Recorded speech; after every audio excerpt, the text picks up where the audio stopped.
Lembrando, na última aula a gente trabalhou um pouco sobre a questão da agropecuária extensiva, agropecuária intensiva, inclusive já relacionamos isso um pouco ali com a problemática ambiental e falamos também um pouquinho do Brasil. Isso já começando os nossos conteúdos recorrentes dentro da questão econômica. Agora a gente vai para o conteúdo recorrente, que é a geografia física, e dentro dessa geografia física a gente vai começar falando da questão climática, falando um pouquinho da questão da climatologia. Quando a gente fala dessa climatologia, a primeira coisa que a gente tem que lembrar é qual é a diferença entre clima e tempo.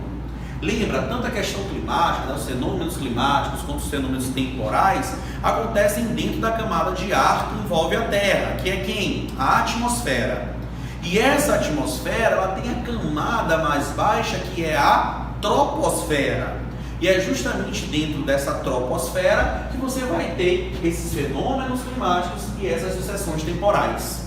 O que é que você tem que lembrar? Quando você fala de clima, clima é o estado duradouro, é o estado permanente da atmosfera. Já o tempo é o estado passageiro, é o estado momentâneo dessa atmosfera. Dentro dessa questão climática, existem os chamados fatores climáticos, que vão acabar determinando ali as características do clima juntamente com os seus elementos. Dentre esses fatores climáticos, a gente destaca inicialmente a latitude. Aí nós temos que lembrar o que seria essa latitude. A latitude é a distância de um ponto em relação à linha do Equador. Então as áreas mais próximas da linha do Equador, 0 graus, terão menor latitude.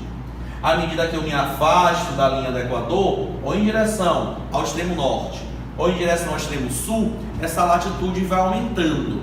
Você tem que lembrar que essa latitude sofre uma variação de 0 a 90 graus para o norte e de 0 a 90 graus para o sul. Iluminando a superfície da Terra, nós temos os raios solares, que não irão atingir toda a superfície da Terra da mesma forma, devido à esfericidade do nosso planeta.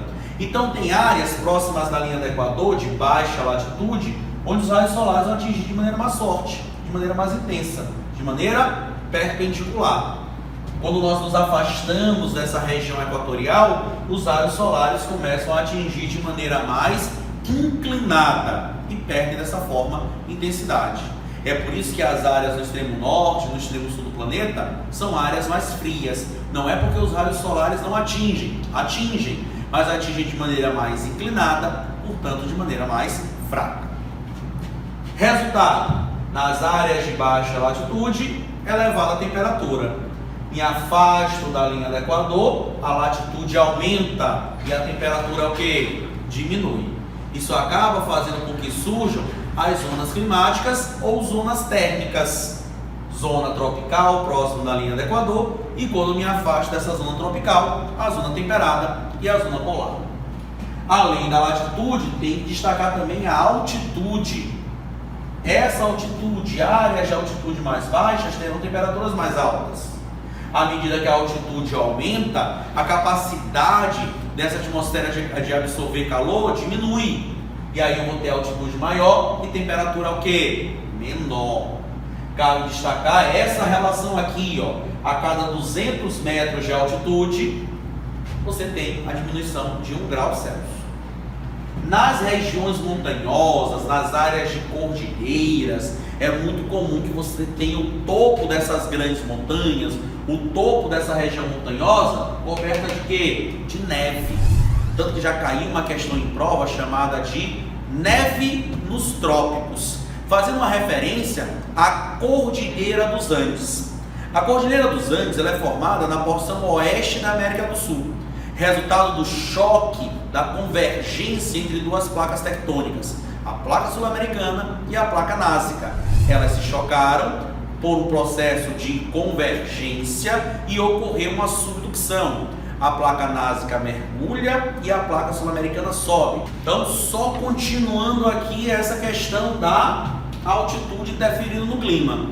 Você pode ter regiões montanhosas, como a Cordilheira dos Andes, que fica dentro da zona tropical, que apresente no seu topo neve, por conta de que? Elevada altitude e baixa temperatura. Tudo bem? Além desses fatores climáticos, você também tem a maritimidade e a continentalidade, que vai ser a capacidade aí que a superfície vai ter de reter calor, absorver calor e liberar calor. A massa continental, os continentes, eles vão absorver calor e liberar calor mais rápido. Durante o dia, essa massa continental absorve calor muito rápido, fazendo as temperaturas ficarem mais elevadas. Durante a noite, libera um calor muito rápido, fazendo com que durante a noite essa temperatura ela seja mais amena, mais agradável. Isso é muito comum ocorrer em áreas de clima semiárido e regiões desérticas. Essa massa oceânica, ela absorve calor lentamente e libera calor lentamente. Dessa maneira, as regiões litorâneas, as regiões próximas ao litoral, acabam sendo aí, tendo essa área litorânea como um verdadeiro regulador térmico. Aí vem a dinâmica das massas de ar. O que é essa massa de ar? É uma parte da atmosfera que vai adquirir, possuir, absorver a característica do local onde ela se origina. Dessa maneira, uma massa de ar que surja na próxima da linha do Equador vai ser uma massa de ar quente. Uma massa de ar que surge afastada da linha do Equador nas regiões polares vai ser uma massa de ar fria.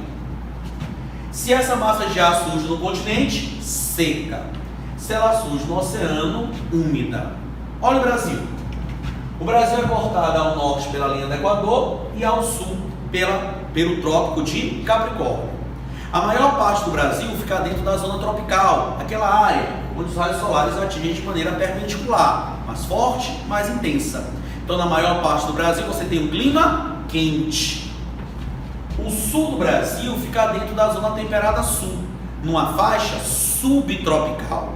Nessa faixa subtropical, você já tem as estações do ano melhor definidas, podendo ter, por exemplo, o inverno mais frio.